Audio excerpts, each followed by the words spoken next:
Hello guys. May da kami didi sa Salo. Budol fight didi ha Perseveranda Pickleball Court. Ayan, itak mga kausan. Irahinere nga picture. Balitaw gin pipicturean ko hera didi kay nag-request. Ayan, mapamaraan lang. Naka-prepare na itamon Budol fight food. Ayan. Welcome to Perseveranda Pickleball Court. Ayan, X. Hello. Hey, Madam Emalen. Damo kami dito. Shout out Sean. Yes. Nadunggot. Ay, mga Percy boys and girls. Lalay. Kuya. Shout out kan Bayot. Christian Saludario, Koray Tango. Ayan.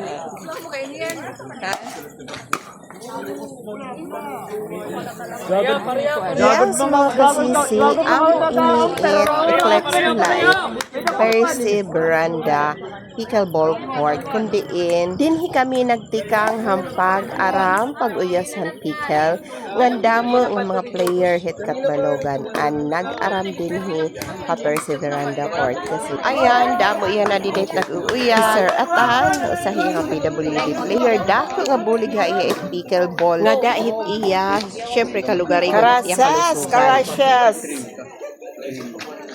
May pansit, may meatballs na galing sa pansit. May pipino, may sardinas, may pork. Siyempre, may pas. Tubigan mo rin kita. Kanya-kanya tubig. Tuman to ba? Tuman natin pantulak.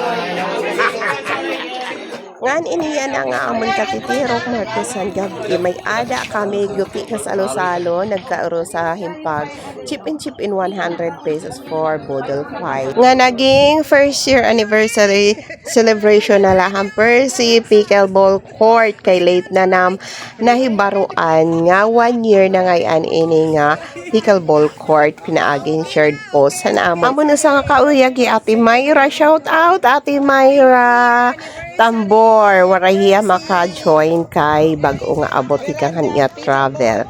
Kainan na! Sana damo pa nga tournament, sana damo pa nga mga kuan. Maging bugwaylet mga lawas. Oy, nga di pa, isul pa ka mo nga di. Nga di. Side by side na. Oy, adi di ako. Oy, please, oh. Wala man yan ini kuan, wala man yan.